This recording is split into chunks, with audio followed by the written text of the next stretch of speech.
Shalom, salam sejahtera untuk kita semuanya.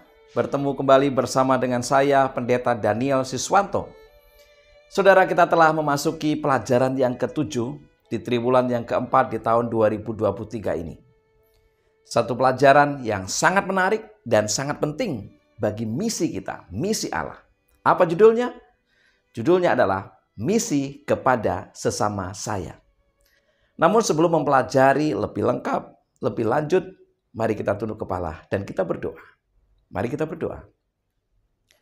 Bapa di surga, sementara kami akan mempelajari firman Tuhan melalui pelajaran sekolah Sabat ini, urapi kami dengan kuasa Roh Kudus Tuhan. Mampukan kami untuk mengerti dan memahami akan firman ini, sehingga kami boleh mempraktekkannya menjadi pelaku-pelaku firman. Terima kasih ya Tuhan, dalam nama Yesus kami berdoa. Amin. Misi kepada sesama saya. Ayat inti terdapat di dalam Lukas 10 ayat 27. Jawab orang itu, kasihilah Tuhan Allahmu dengan segenap hatimu dan dengan segenap jiwamu dan dengan segenap kekuatanmu dan dengan segenap akal budimu, dan kasihilah sesamamu manusia seperti dirimu sendiri.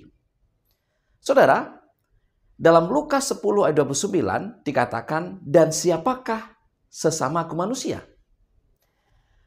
Apakah untuk menanyakan atau menjawab pertanyaan ini dari sudut pandang pribadi, siapakah sesamaku manusia, akan mengubah fokus dan prioritas dari seseorang yang membutuhkan bantuan menjadi seorang yang menyediakannya?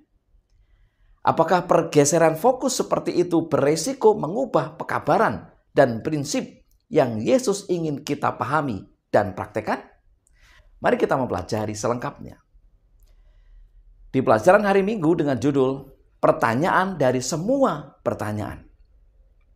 Lukas 10 ayat 25. Pada suatu kali berdirilah seorang ahli Taurat untuk mencoba Yesus, katanya, Guru, apa yang harus kuperbuat untuk memperoleh hidup yang kekal? Saudara, kita tahu bahwa kadang-kadang beberapa orang bisa saja datang dengan perasaan skeptis, bahkan tidak percaya, dan bahkan juga mereka tidak serius dengan pertanyaan mereka, atau bahkan seperti ahli Taurat ini yang bermaksud mencobai Yesus.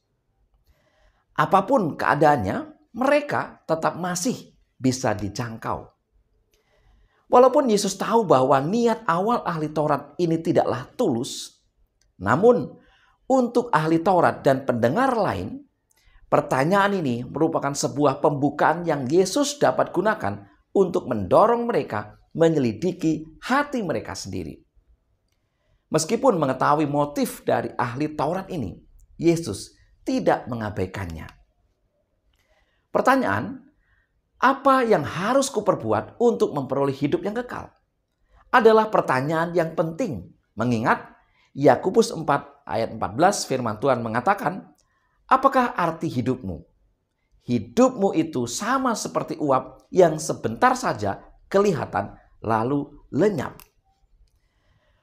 Membuat pilihan hidup kekal atau kematian kekal sangatlah penting.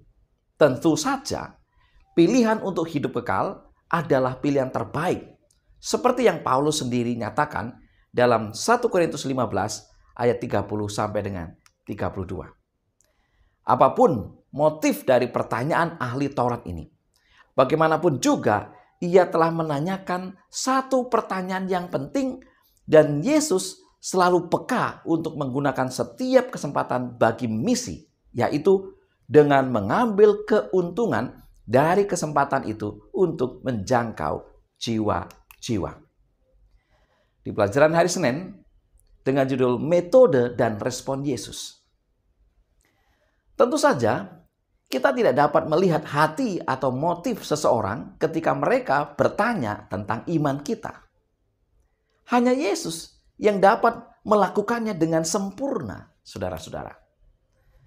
Walaupun mungkin kelihatannya pertanyaan mereka bersifat provokatif, namun perasaan hati untuk mengetahui tentang iman, kita bisa saja jujur dan bisa menggambarkan sebuah kerinduan atau kekosongan yang dalam dari mereka yang menanyakan pertanyaan-pertanyaan tersebut.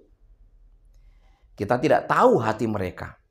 Kita juga tidak harus mengetahuinya. Kita hanya perlu melayani sesama sebaik mungkin yang bisa kita lakukan, terlepas dari motif terdalam mereka. Bagaimana cara Yesus merespon pertanyaan dari seorang ahli Taurat dalam Lukas 10 ayat 25 itu penting untuk kita renungkan? Lukas 10 ayat 26. Jawab Yesus kepadanya, "Apa yang tertulis dalam hukum Taurat? Apa yang kau baca di sana?" Inilah jawaban Yesus. Yesus mengarahkan pada sebuah aspek yang sangat penting dari sebuah pembelajaran.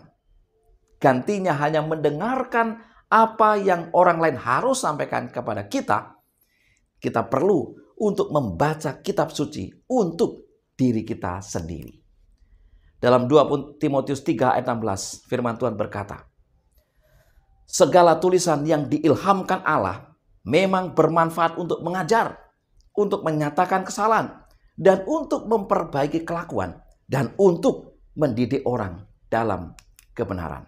Saudara, di dalam kitab suci, kita bisa menemukan semua kebenaran yang kita perlu tahu, yaitu tentang bagaimana kita harus hidup, tentang bagaimana kita memperlakukan orang lain, dan tentang bagaimana kita dapat memperoleh hidup yang kekal. Tentu saja ada peran dari para pendeta dan guru, tetapi pada akhirnya kita sendiri yang harus pergi kepada kitab suci untuk mencari kebenaran-kebenaran yang penting tersebut. Kisah Para Rasul 17 ayat yang 11. Mereka menerima firman itu dengan segala kerelaan hati, dan setiap hari mereka menyelidiki kitab suci untuk mengetahui apakah semuanya itu benar demikian. Mazmur 119 ayat 105. "Firman-Mu itu pelita bagi kakiku dan terang bagi jalanku." Saudara, ayat ini bukan hanya sekedar puisi. Itu adalah sebuah kebenaran kudus yang mengarahkan kita kepada firman Allah dan pentingnya firman itu bagi umat percaya. Di pelajaran hari Selasa dengan judul Mewarisi Hidup yang Kekal. Lukas 10 ayat 27. Jawab orang itu, "Kasihilah Tuhan Allahmu dengan segenap hatimu, dan dengan segenap jiwamu, dan dengan segenap kekuatanmu, dan dengan segenap akal budimu, dan kasihilah sesamamu manusia seperti dirimu sendiri." Bagi kebanyakan orang percaya, memberikan jawaban yang benar tentang doktrin atau iman bukanlah hal yang sulit.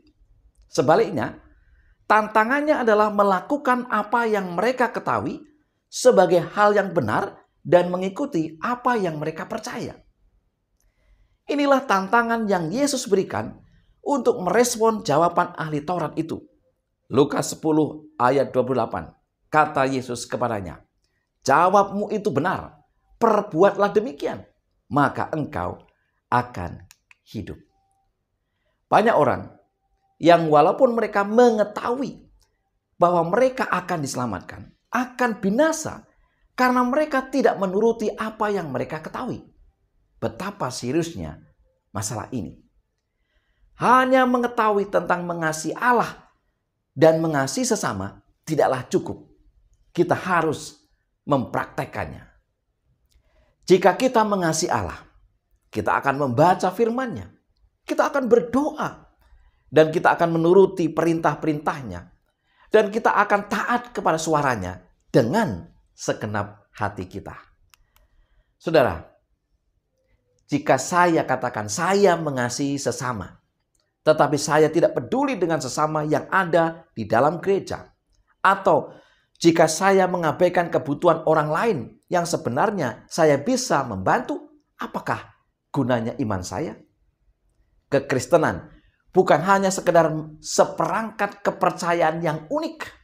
Itu adalah sebuah cara hidup. Yakobus 2 ayat 15 sampai dengan 16.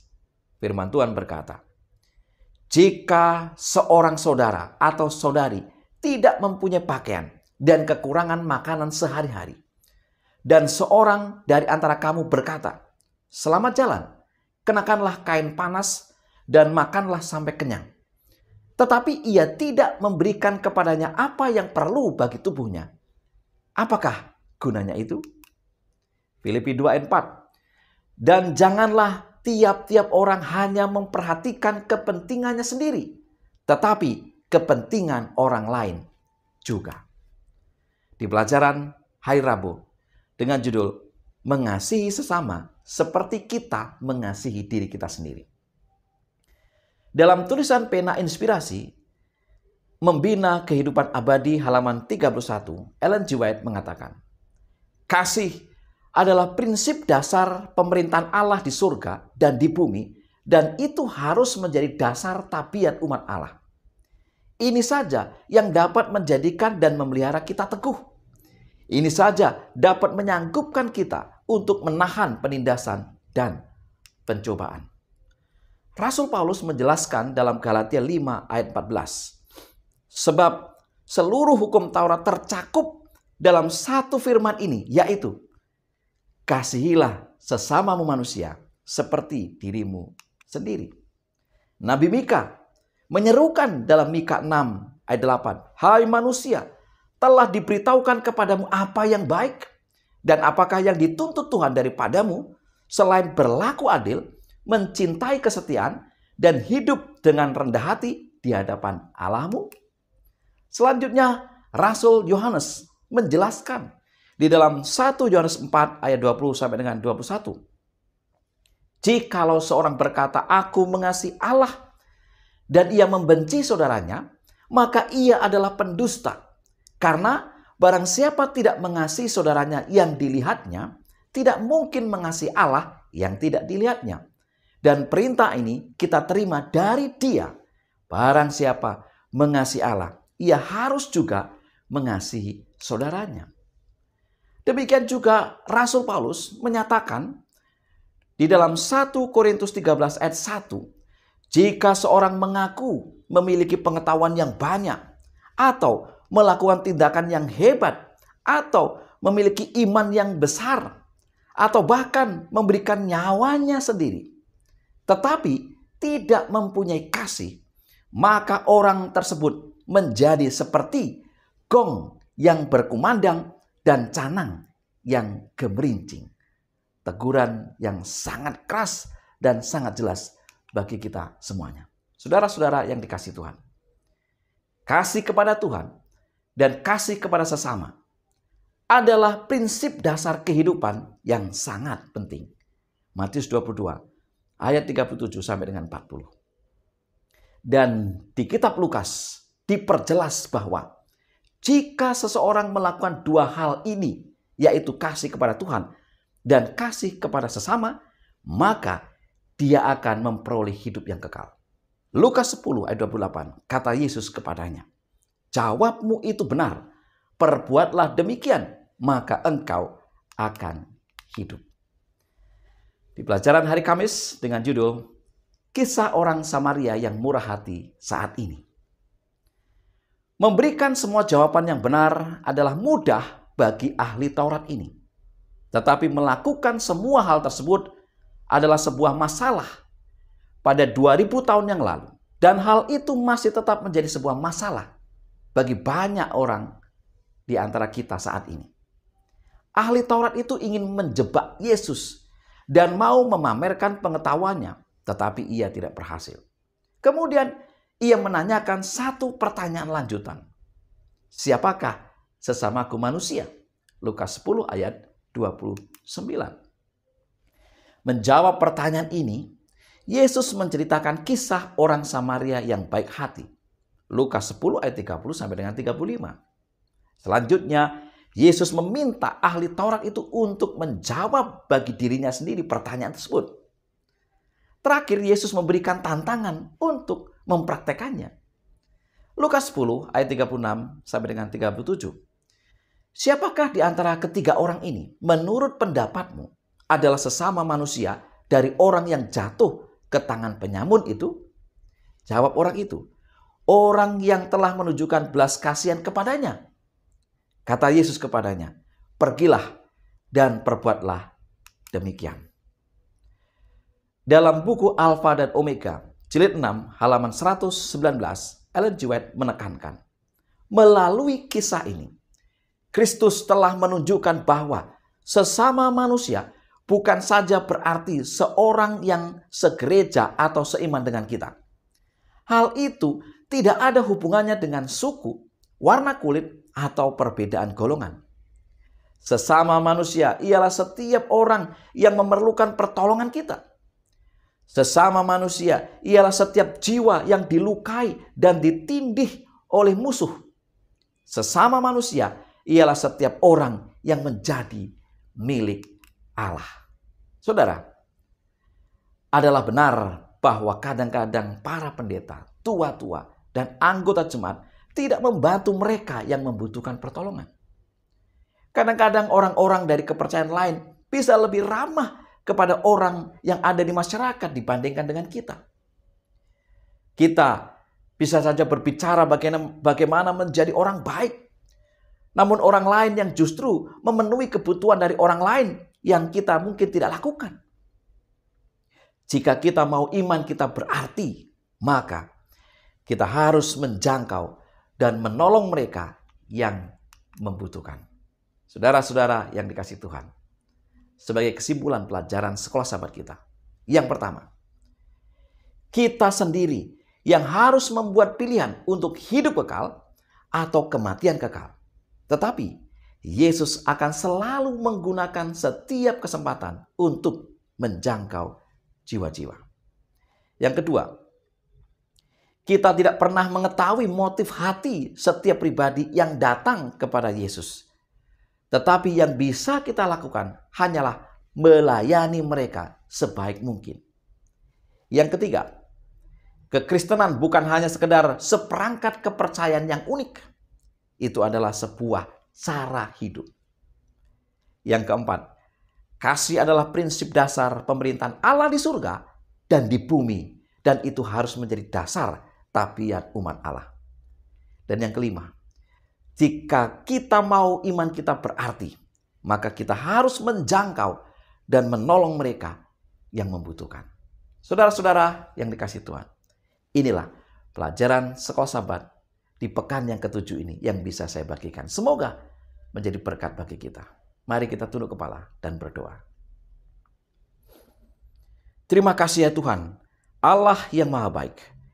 Biarlah melalui urapan kuasa Roh Kudus Tuhan, memampukan kami bukan saja mengerti dan memahami firman ini, tetapi melakukannya, mempraktekkannya, sehingga iman kami akan benar-benar berguna ketika itu dipraktekkan.